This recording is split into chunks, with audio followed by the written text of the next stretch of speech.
Hello everyone, welcome to Katnesib Spear mini vlog. Please heart or like and of course share our video. At ngayon naman po para sa ating video, ipapakita ko po ang video ng aming pag-classroom meeting sa Sitio Manlag. At ito na nga po, dahil sa nakasanayan na po ng mga dati pang opisyalis, bago po magpatawag ng General Assembly meeting sa lahat ng miyembro po ng NTCQ ay inuuna muna yung classroom meeting para malaman ng mga opisyalis ano ba yung mga hinaing o dapat naming malaman concerns ng bawat mamamayan po sa cluster. Kaya ngayon ang aming pong uunahin ay ang cluster 5 Sitio Manlag. Ayan po yung mga kasama namin yung mga opisyalis po na sumama para po umattend ng cluster meeting po doon sa Sitio Manlag. Maaga pa ay umalis na kami doon sa Kalawit para maaga naming baybayin dito ang Ruyukan kasi sobrang napakagandang, isa sa mga magagandang tanawin din na makikita mo dito sa Sitio ng Kalawit ay dito sa Ruyukan, na mas mapapadali ang inyong biyahe kaysa sa umikot pa doon sa Sitio Aban-Aban. Dito na lang dumaan, malapit lang. At bago po kami dumiretso doon sa Sitio Manlag, dumaan po muna kami dito sa Katmon office. Binisitahan po namin ang opisina ng ating Dugong Watching Enterprise dito po sa Katmon.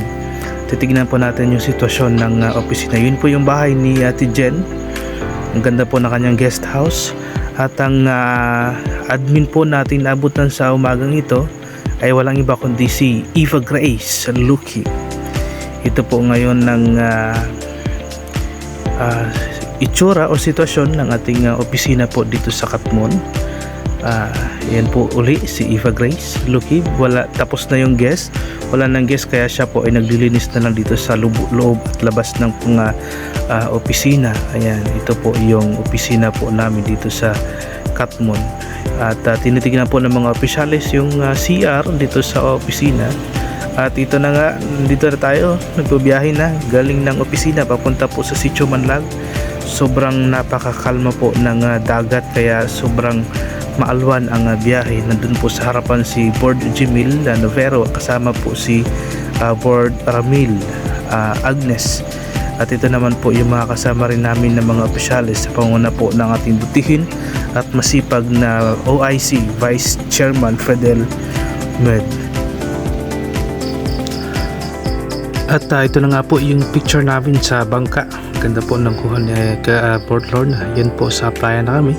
Dahil hibas, malayo ang aming nilakaran. At yan, pinapasa na ni Port Jimil ang rice cooker. At si Port Arnold naman yung karton na may lamang feeding para po sa pa-feeding ni Port Lorna, yung ating pong Committee on Health. Nabibigay niya po sa daycare worker po dito sa Manlag para naman sa mga estudyante natin dito sa Manlag. At ito naman po, pinasalita po ng ating OIC Vice Fidel yung lahat po ng mga bagong elected officials. At yan po si Uncle Danny Trajo, yung kanilang Vice Chairman dito po sa Sitio Manlag. At ito naman yung kanilang new elected Chairman, si Chairman Adam. Siya po yung bagong elected na chairman ng Sitio Manlag. Hindi ko matandaan kung ano ang kanyang apelyado, pero sila po yung mga bagong opisyalis ng Sitio Manlag. At yan po yung mga kasama kong opisyalis sa aming pag-meeting doon po sa Sitio Manlag. At ito naman po yung mga members ng Sitio Manlag. Kasama po dyan yung mga matatanda, mga lolo, lola. Nakakatawa, no?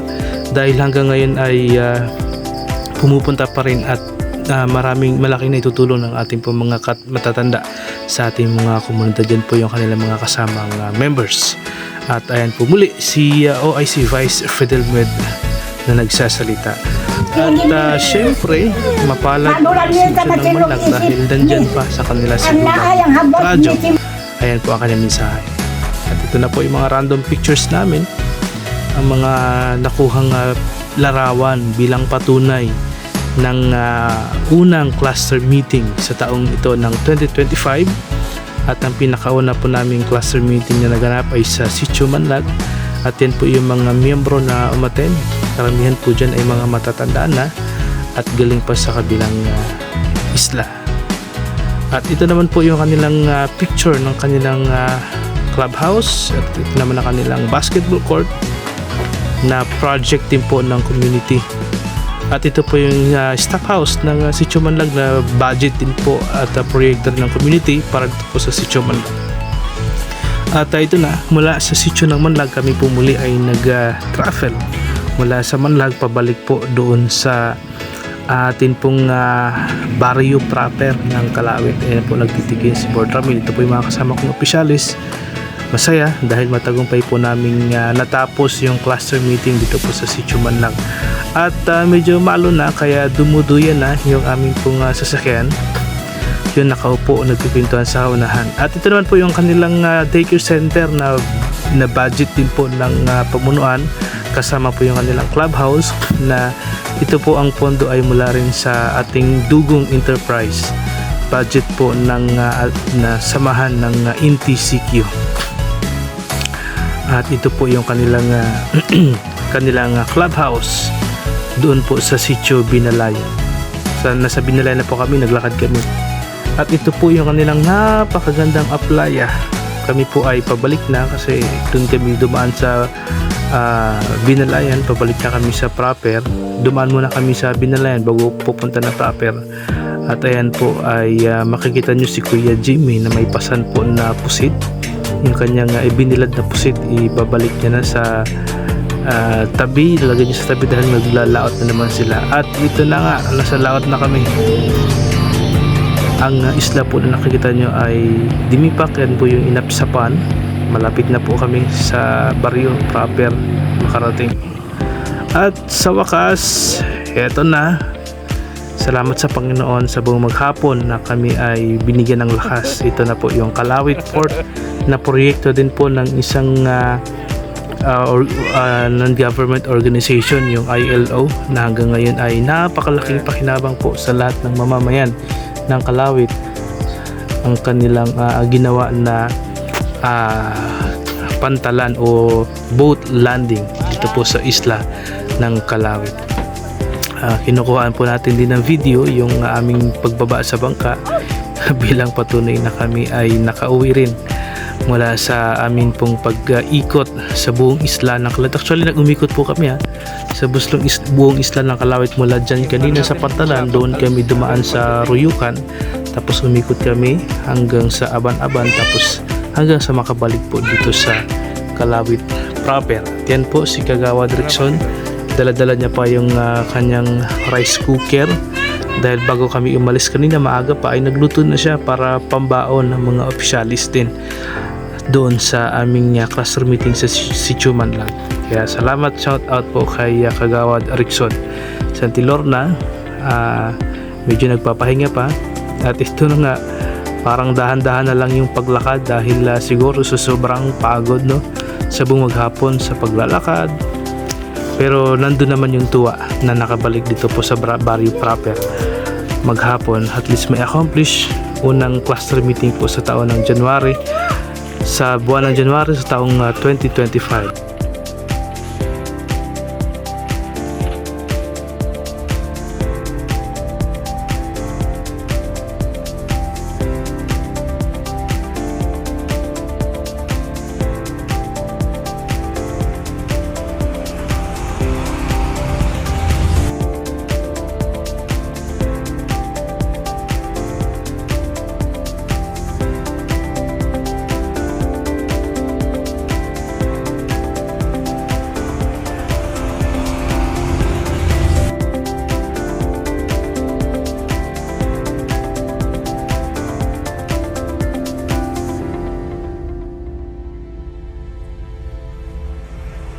Ayan po, thank you for watching. God bless.